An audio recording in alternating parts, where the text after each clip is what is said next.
Today on Aristeia 99, we're going to be talking about deployment. Okay, you say, I know what deployment is. It's where you put your guys down at the beginning of the game, and that's what you start off with. This is true. However, deployment happens not only at the beginning of any given game, any given scenario, it also happens when characters come back from the bench.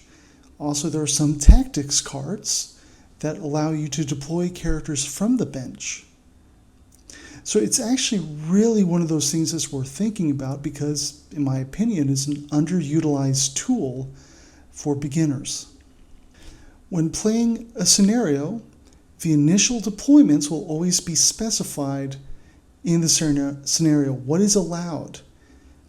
Assaults, for instance, will have you starting off pretty much opposite each other. It's always in the same spot.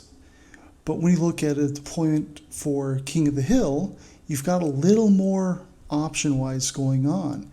Basically, you fill up half the board. It's not odd to think that, hey, maybe some scenarios will have you deploying anywhere you want. That's kind of cool. Now, there's normally one exception to deployment in that you can deploy anywhere allowed in the scenario except, and this is generally true, except for the scoring zone.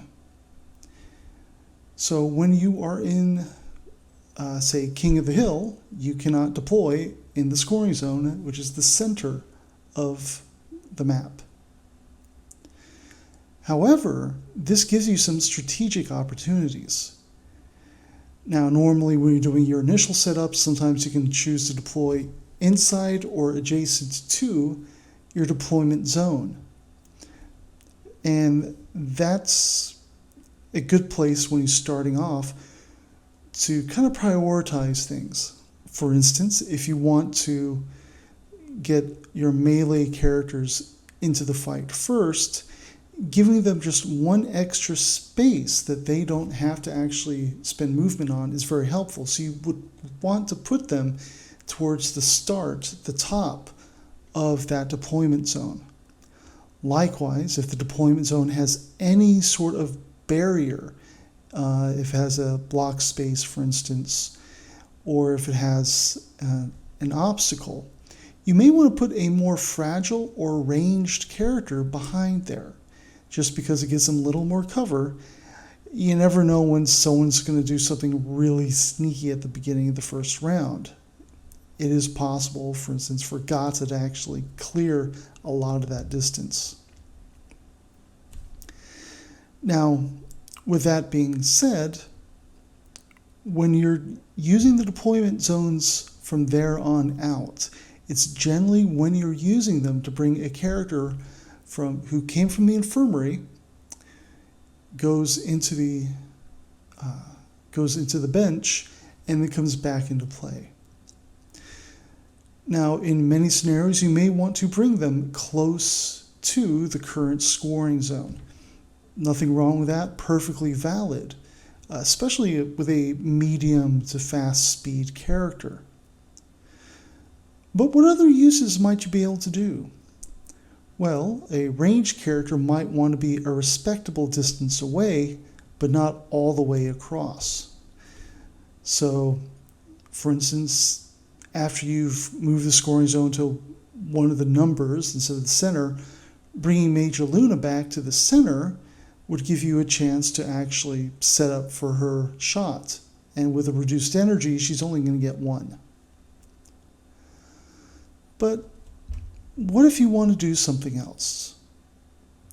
Well, if a deployment zone is occupied by one of your opponent's characters, you could choose, depending on the character, to deploy right next to them.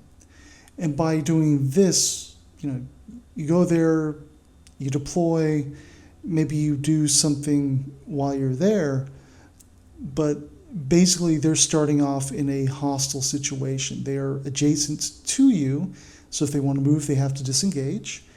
They might have just come under attack by you because you probably had the energy for that. you may actually be messing up their planned next turn. Additionally, when you bring a character back from the bench, you can also decide to set up to be right next to your intended next scoring zone. If they're about to score at the end of the round and you have underdog and you can choose the next scoring zone, placing a character in that zone, then just moving them out so they're adjacent to but not in makes it a valid option for that to become the next scoring zone. So when you look at that, these are just a few of the ways you can make use of basically your deployment zones. You can bring up characters for support characters and bring them up and put them next to someone who needs the support. For instance, deploying Eclipse next to a friendly target and ending her turn there, which can very well happen, would bestow upon them the hidden state. If you bring Padre Mendoza right back next to some of his teammates and they're in range of his healing, they'll get healed. So think about how you want to use it, how you can use it. It's certainly a very flexible tool, and it's something that everyone can enjoy. But again, from the games I've seen with some beginner players, some new characters, they don't always think about that because they're thinking, I've got -2 energy going in, so I should be playing a little more conservatively until I can get that down to -1 or get rid of it entirely. And that's not always the case.